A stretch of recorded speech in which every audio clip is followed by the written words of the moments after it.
Hey, this is Sri Hari from Mr. Phone, and Realme just dropped the all-new Realme 3 Pro, and we've already done a full review and a detailed camera comparison with the Samsung Galaxy A50 and the Redmi Note 7 Pro.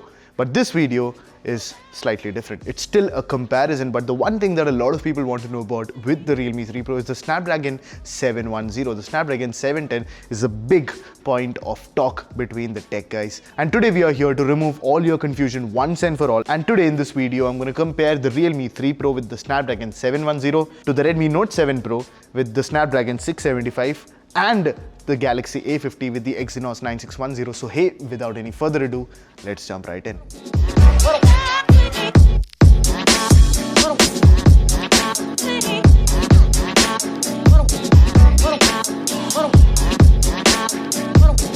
Before jumping into the video, subscribe to the channel and hit the bell icon, and while you're doing that, go ahead and check out the channel because we have more videos of the Realme 3 Pro on the channel, all of them detailed, so go ahead and check that out. Now before beginning the comparison, I'm going to tell you how we're doing this performance comparison. So I've divided the whole thing into three parts. First is benchmark comparisons. This is the section where we're going to compare benchmark scores.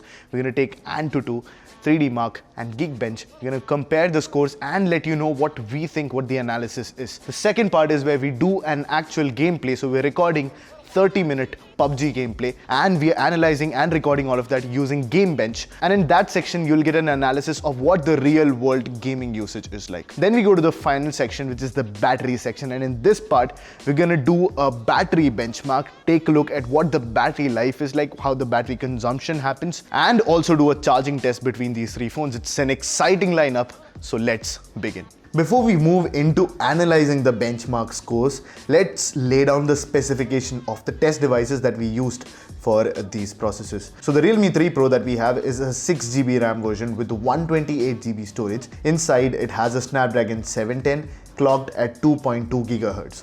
The Redmi Note 7 Pro is a 4GB RAM version with 64GB internal storage and a Snapdragon 675. The Samsung Galaxy A50 is a 4GB RAM version again with a 64GB storage and a 2.3 GHz Exynos 9610. The Redmi Note 7 Pro we have is a 4GB RAM option with 64GB storage and a 2 GHz Snapdragon 675 processor. First, let's get to the benchmarks, and I don't know who set the precedence, but I know we go to Antutu first. So let me lay down the scores first. The Samsung Galaxy A50 scored the lowest with 146,868. The Realme 3 Pro scored 154,160, and the Redmi Note 7 Pro is on top with 178,585. Now the highest Antutu score, as I said, goes to the Redmi Note 7 Pro. The Snapdragon 675 inside the Note 7 Pro uses the latest Kryo 460 cores, and that's why it's not surprising at all. This core was indeed introduced with the Snapdragon 675. This is also the second best core that Qualcomm has right now, right behind the Kryo 485 cores, which the Snapdragon 855 is built on. The Snapdragon 710, which sits inside the Realme 3 Pro, is next in line, and this is something that was quite apparent already. The 710 uses the Kryo 360 cores, which is not as good as the 460. It's a slightly older core, which is why the CPU performance isn't as good as the 675. Then we have the Exynos 9610, which is built with Cortex A73 and A53 cores. Now the 710 and the Exynos 9610, which are in the Realme 3 Pro and the Samsung Galaxy A50, both are built on a 10nm process, whereas the Snapdragon 675 is built on 11nm process. That isn't much of a difference, and even if that does make a difference, that is in power efficiency and power conservation rather than better benchmark scores. Moving towards Geekbench scores, the story isn't exactly the same. In single core score, the Redmi Note 7 Pro is way ahead of the two phones, which is expected, but the 9610, the Exynos 9610 inside the Samsung Galaxy A50 is indeed ahead of the Snapdragon 710 when it comes to single core score. Now Qualcomm hasn't released publicly what ARM core they are using to build the Kryo 460 core. It says in some places that it's the Cortex A75, and it's some others it says that it's the Cortex A76. Either way, it uses more powerful gold cores than the Exynos 9610, which uses the Cortex A73. One explanation could be that the A75 or A76 cores are not too different from the A73, and since the A50 has a higher clock speed, in single core it has a higher score. That said, in multi-core score, the tally is very similar to what we saw with the Antutu scores. So the Redmi Note 7 Pro is at the top with 6,615. The Realme 3 Pro is second with 5,701, and the Samsung Galaxy A50 is third with 5,547. And coming to the 3D Mark scores, we have a totally different story. Not surprising, but different than the previous two. For starters, the Snapdragon 675 with the Redmi Note 7 Pro scores the lowest score among the three phones. Now, the 675 uses Adreno 612 GPU, which clearly isn't better than Snapdragon 710's Adreno 616, but Mali GPUs, which sit inside the Exynos 9610, have always been looked down upon when put up against corresponding Adreno GPUs. Well, not the case here. The Mali G72 MP3 beats the 675 to produce better graphics performance, and that is also visible in the gameplay. The A50, the review of which is linked below, is really fun to play PUBG with, and when you do that, you will realize what the difference between the 675 and the Exynos 9610 is. That said, the Snapdragon 710 with the Adreno 616 GPU earns the top spot here, hence pushing out the best graphics performance of the three phones. Now moving to the second phase of our video, which is the Gamebench comparison.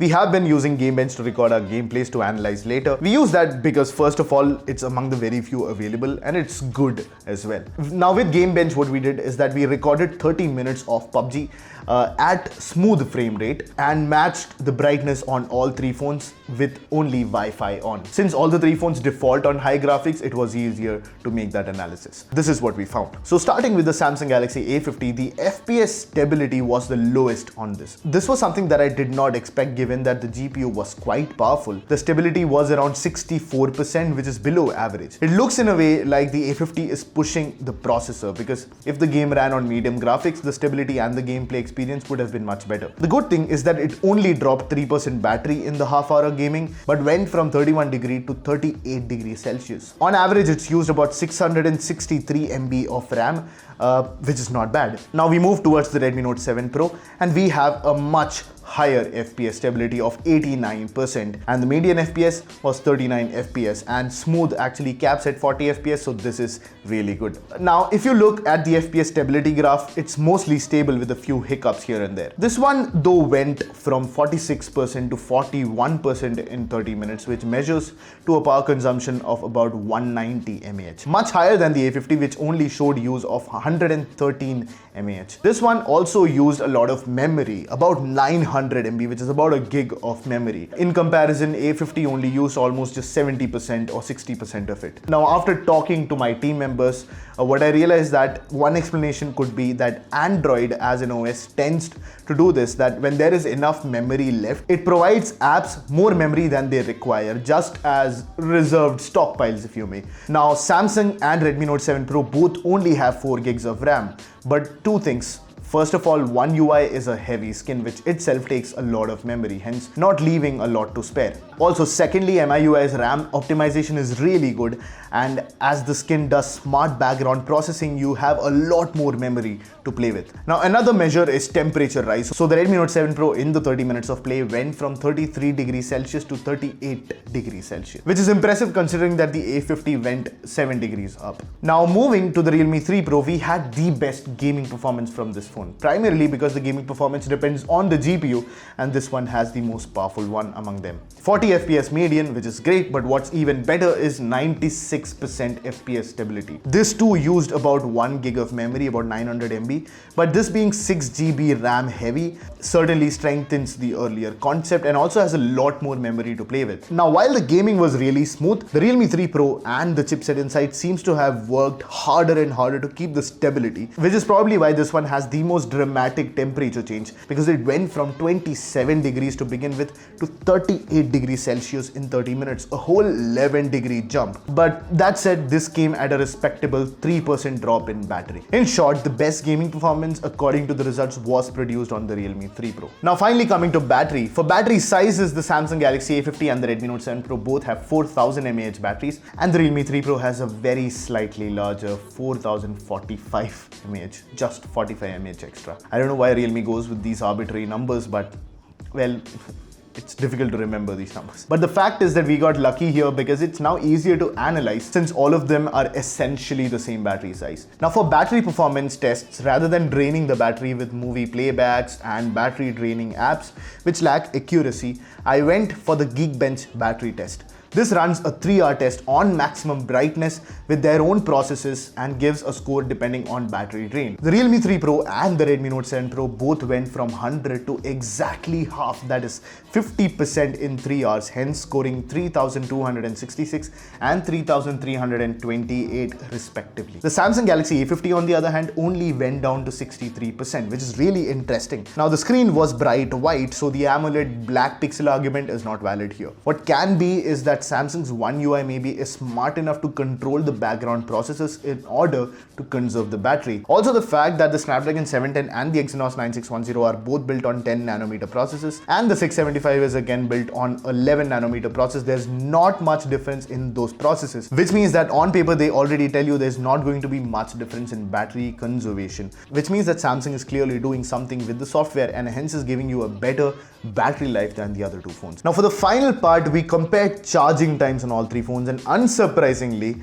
the Realme 3 Pro came on top. So before telling you what duration all these phones took, I'm going to tell you what chargers they use. So we used all of the in-box chargers that these phones came with. So the Realme 3 Pro has the highest wattage. It uses a 20-watt charger, which is a VOOC charger. On the Samsung Galaxy A50, you have Samsung's adaptive fast charging at 15 watts. And the Redmi Note 7 Pro, although supports fast charging, in the box only comes with a 10-watt charger, which is what we used to charge it. So the Realme 3 Pro came on top with a 0 to 100% timing of 1 hour 20 minutes, which is 80 minutes in total. That is what Realme claimed. That is what I received in my other test. But again, comparing it with other phones, I'm really glad to see that the 80-minute time has been followed by the Realme 3 Pro. The Samsung Galaxy A50 took almost an extra hour and went from 0 to 100 in 2 hours 10 minutes, which is about 140 minutes. The Redmi Note 7 Pro came at the last with a timing of 2 hours and 20 minutes. Now, it might seem like the Redmi Note 7 Pro has the slowest charging, but the charging time on the Redmi Note 7 Pro is actually quite impressive. Looking at the fact that it has a 10-watt charger compared to the 15-watt charger on the Samsung Galaxy A50, the fact that even with 5 watts less, the Redmi Note 7 Pro was almost able to match the timing on the Samsung Galaxy A50 is impressive. And if you go ahead and actually get the 18-watt fast charger from Xiaomi, the Redmi Note 7 Pro could actually give you really good charging times. So with that, we come to an end of this video. Now, concluding this video, what I have to tell you is that the Redmi Note 7 Pro with the Snapdragon 675 with the newest Kryo 460 core has the best chipset performance, the best CPU performance compared to the Exynos 9610 in the Samsung Galaxy A50 and the Snapdragon 710 in the Realme 3 Pro. That said, the GPU performance among the three is without a doubt the best on the Realme 3 Pro. We got to know that with the 3D Mark scores, but that was further strengthened by taking a look at the Gamebench performance, at how the PUBG gameplay was in these three phones, and the Realme 3 Pro without a doubt came out on top. When it comes to battery, although the battery life was the best on the Samsung Galaxy A50, because while the Redmi Note 7 Pro and the Realme 3 Pro dropped from 100% to 50% battery in 3 hours, this only went to 63%. But the charging speeds on the Realme 3 Pro were unbeatable. And with that, we come to the conclusion of this video. So let me know what you thought of our performance comparison. Let me know which is your favorite phone in this lot. And I guess with that, we come to an end of this one. Thank you so much for watching. That's it for this one. This is Srihari from Mr. Phone, and I'll definitely catch you in the next one.